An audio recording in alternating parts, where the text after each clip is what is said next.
ብላችሁ ታውቃላችሁ? በህይወት በቃኝ፣ አሁንስ በቃ ሰለቸኝ፣ ከዚህ በኋላማ በቃ ምንም አልፈልግም፣ በቃ አቆማለሁ፣ ተዋለሁ፣ ይሄን ስራ ተዋለሁ፣ ይሄን ሪሌሽንሺፕ አቆመዋለሁ፣ ይሄን አዲስ ነገር አይሆንም ለኔ ብላችሁ ተስፋ ቆርጣችሁ ወይም ተስፋ የመቁረጥ የመጨረሻው ስቴፕ ላይ ደርሳችሁ ታውቃላችሁ? እንዴት ነው ህይወት?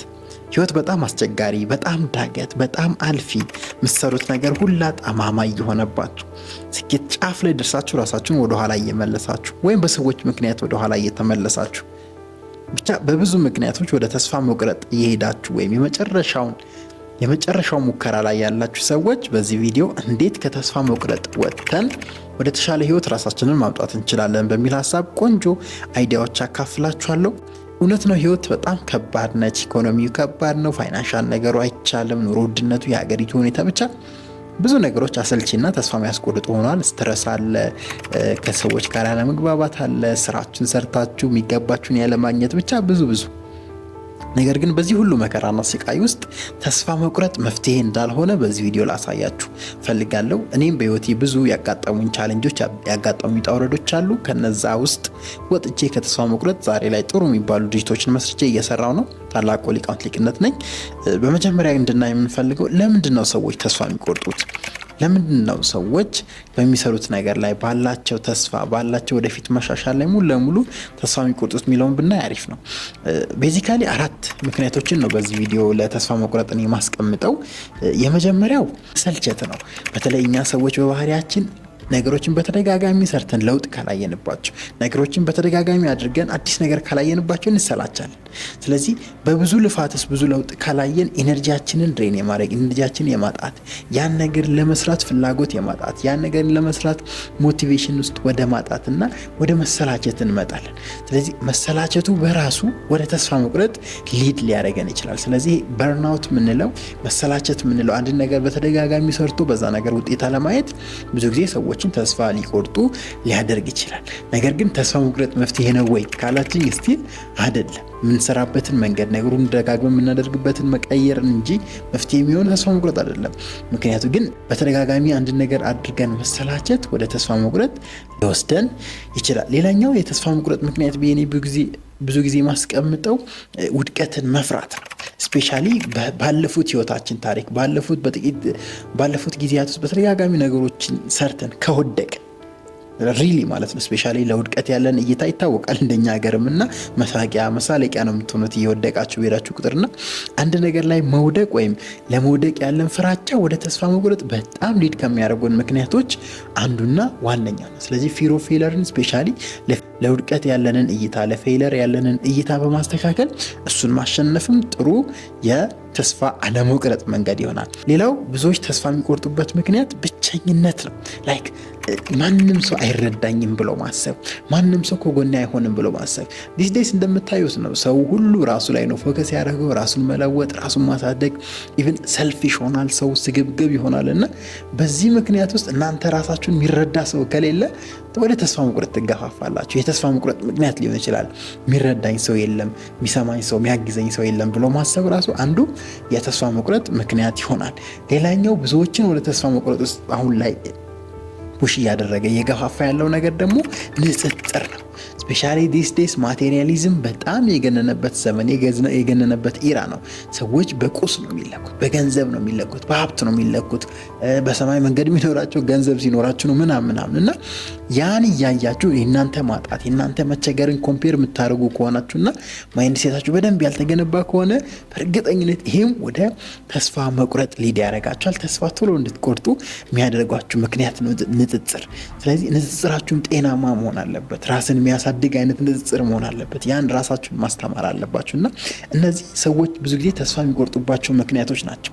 መሰላቸት፣ ውድቀትን መፍራት፣ ብቸኝነትና ንጽጽር።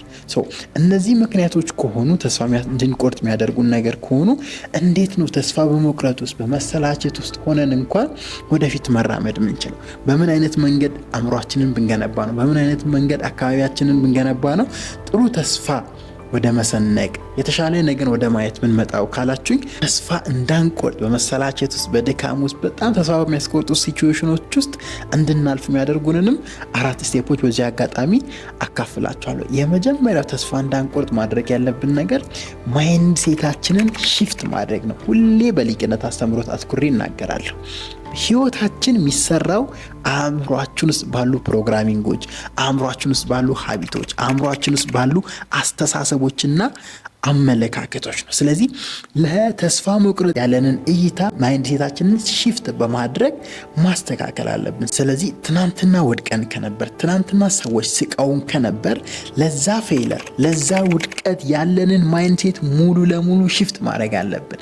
ካልሆነ ወደ ተስፋ መቁረጥ ሊድ ሊያደርገን ነው ያ ማይንድ ሴት። ስለዚህ አስተሳሰባችንን አመለካከታችንን ማስተካከል የመጀመሪያው ነው። ስለዚህ ወደቅኩ፣ ተጎዳው፣ ከሰርኩ ከምንል ይልቅ ከዚህ ነገር ይሄን ተማርኩ፣ ከዚህ ውድቀቴ ይሄን ነገር አስተካክላለሁ፣ ከዚህ ውድቀቴ ይሄን ተምሬያለሁ፣ ይሄን በማሻሻል የተሻለ ነገር ገነባለሁ የሚል አይነት ማይንድ ሴትና አስተሳሰብ አእምሯችን ውስጥ ካላሰረጽን ወደኋላ ነው የምንቀረው። ተስፋ እንደቆረጥን ነው የምንቀጥለው።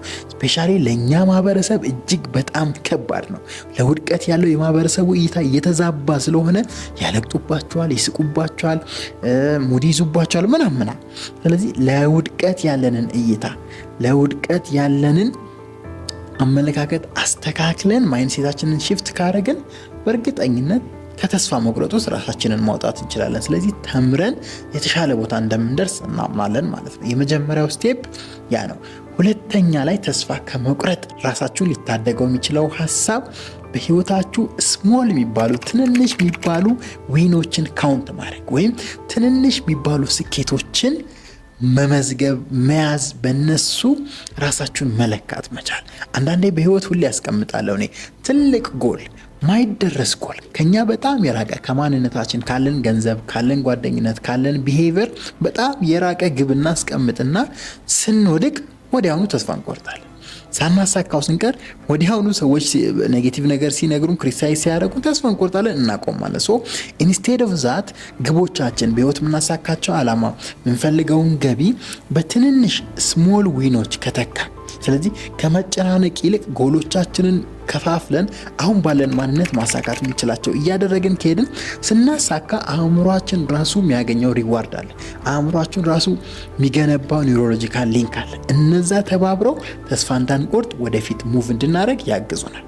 ስለዚህ ስሞል የምንላቸውን ፕሮግረሶች ለምሳሌ ዛሬ ጠዋት መነሳት ፈልጋለሁ ብለን በጣም ጠዋት መነሳት ፈልጋለሁ ብለን 12 ሰዓት እነሳለሁ ብለን ሌሊት 11 ሰዓት ከተነሳን ዊን ሴሌብሬት ማድረግ መቻል አለብን። ገቢን 10,000 20,000 30,000 አደርሳለሁ፣ 50,000 አደርሳለሁ፣ በወር 100,000 1 ሚሊዮን አደርሳለሁ ብለን ካስቀመጥን በኋላ በነጋታው 5%፣ በወሩ 6%፣ 10% በ6 ወር ውስጥ 20% ካሳደግን ዋሬቨር ኢት ኢዝ ከትናንትናው የተሻለ ነገር ካደረግን ያን ሴሌብሬት ማድረግና ራሳችንን አፕሪሺየት ማድረግ ተስፋ እንዳንቆርጥ ያግዘናል። ኢንስቴድ ኦፍ ትልቅ ጎል አስቀምጠን ትልቅ ማይደረስ ነገር አድርገን ስንወድቅ ተስፋ ከመቁረጥ ስሞል የሚባሉ ብሬክዳውን የተደረጉ የተሰባበሩ ጎሎችን አስቀምጠን ተስፋ ከመቁረጥ ራሳችንን መታደግ እንችላለን። ሁለተኛው ስቴፕ ያ ነው። ሶስተኛ ላይ ተስፋ ከመቁረጥ ራሳችንን የሚታደገው ወሳኝ ነጥብ ለምን ነገሮችን እንደምናደርግ ምክንያቱን ማወቅ። አብዛኛው ሰው ሁሌ ቪዲዮዎች ላይ ያካፍላለሁ ተስፋ የሚቆርጠው ለምን እንደሚሰራ ጥልቅ የሆነ ምክንያት ስለሌለው። ለምንድነው ስኬታማ መሆን የምትፈልጉት? ለምንድነው ብዙ ገንዘብ የምትፈልጉት? ለምንድነው የራሳችሁ ድርጅት እንዲኖራችሁ የምትፈልጉት? ትልቅ ዋይ በእንግሊዝኛ የምንለው ወይም ምክንያት ከሌላችሁ you are going to give up። ስለዚህ ምክንያታችሁን ጻፉ። ለእናትህ ነው፣ ለአባትህ ነው፣ ለራስህ ነው፣ ለወንድምህ ነው፣ ለእህትህ ነው። የሆነ ምክንያት ይኖራል። ሰክሰስን የምትፈልጉበት፣ የተሻለ ቦታ መድረስ የምትፈልጉበት የሆነ ምክንያት አላችሁ። ያ ምክንያት ጠንካራ ካልሆነ ትሰበራላችሁ፣ ትወድቃላችሁ፣ ተስፋ ትቆርጣላችሁ። ስለዚህ ሪል ዋያችሁን እወቁ። ለምን አንድ ነገር እንደምታደርጉ ኢንዲቴይል ጻፉ። ከቻላችሁ ፐርፐዛችሁ ነው ለቁርጠኝነታችሁ ለስኬታችሁ መተማመኛ የሚሆናችሁ። ስለዚህ ፐርፐዝ ይኖራችሁ ሰክሰስፉል መሆን ከፈለጋችሁ። ሶስተኛው ምክንያት ፋይንድ ዩር ዋይ፣ ምክንያታችሁን ጥልቅ ምክንያታችሁን ለመቀጠላችሁ ተስፋ ላለመቁረጣችሁ አስቀምጡ። ካስቀመጣችሁ በእርግጠኝነት ታሸንፋላችሁ። እኔ ሊቅነትና ሊቅነት ነው ምክንያቴ። ይሄ ዩቲዩብ ቻናል ስንትና ስንት ዓመት ሰርቼበት እንደዚህ እያያው ተስፋ ማልቆርጠው፣ እንደዚህ ቪዲዮቹ ትንሽ ሆኖ ተስፋ ማልቆርጥበት ምክንያቴ ዋይ ሊቅነት ነው። በቃ የ50 ዓመት ራዕይ አስቀምጬ ነው እየሰራ ያለው። ሰባብሬ ጎል ስሞል ዳውን አድርጌ ዊኖቼን አፕሪሺየት አደርጋለሁ፣ ድርጅቶቼን አፕሪሺየት አደርጋለሁ፣ ዳሬን ህይወትን አፕሪሺየት አደርጋለሁ። በቃ በነዛ ውስጥ ስለተከበብኩ ዋይ ጠንካራ ስለሆነ በእርግጠኝነት ተስፋ አልቆርጥም። ለዛም ነው አሁንም ጠንክሬ እየሰራ ያለሁት፣ እናንተን ኢቭን እያበረታታ ያለሁት። ስለዚህ ዋያችሁን እወቁ። አራተኛውና የመጨረሻው ተስፋ እንዳትቆርጡ የሚያግዛችሁ ሀሳብ ራሳችሁን ከታጋዮች ጋር አውሉ። ራሳችሁን ከፋይተር ከምንላቸው በቃ ይሄ ነው የተራቡ ለለውጥ ህይወትን ለመለወጥ የተራቡ ስኬትን የተራቡ የተሻለ ቦታ የተራቡ በቃ እንደዛ አይነት ሰዎች በዙሪያችሁ ከሌሉ ተስፋ ነው የምትቆርጡት በእርግጠኝነት። ላይክ ሜንተሬ ሁሌ ይነግረኛል you become the average of the 5 people you are surrounding yourself with ይላል። በዙሪያ ያሉ የ5 ሰዎች አቨሬጅ ነው የምትሆነው። በቃ 5 ሰነፍ አንተ 6ኛ ሰነፍ ነህ፣ 5 ጠንካራ አንተ 5ኛ ጠንካራ፣ 5 ገንዘብን የሚያሳድዱ ሰዎች በዙሪያ ካሉ አንተ 6ኛው ገንዘብን የምታሳድድ ስኬትን የምታሳድድ ሰው ትሆናለህ። በቃ ሴት። ስለዚህ ፍሬንድ ፋሚሊ የምንላቸው በጣም ታጋይ ራሳቸውን ለመለወጥ የሚሰሩ ስኬትን ለማግኘት የሚሰሩ የተሻለ ቦታ ላይ መድረስ የሚሰሩ ሰዎች መሆን አለባችሁ። እንደዛ ከተከበባችሁ ተስፋ የመቁረጥ ፕሮባቢሊቲያችሁ ቻንሳችሁ በጣም ትንሽ ነው የሚሆነው። ከዛ ውጪ ግን በቀልደኞች በፌዘኞች ከሆነ ራሳቸው ተስፋ ያስቆርጣቸዋል፣ እናንተም ታቆማላችሁ። ስለዚህ እነዚህን 4 ስቴፖች በመጠቀም ተስፋ እየቆረጣችሁ ያላችሁ ተስፋችሁን ጭላንጭል አይታችሁ ብርሃን አይታችሁ እንድትቀጥሉ፣ ተስፋ ያላችሁና እየሰራችሁ ያላችሁ ደግሞ ሞር አጠንክራችሁ ተስፋችሁን የተሻለ ቦታ ለመድረስ እንድትታገሉ እንድትሰሩ ስማርት እንድትሆኑ ሪኮሜንድ አደርጋችኋለሁ።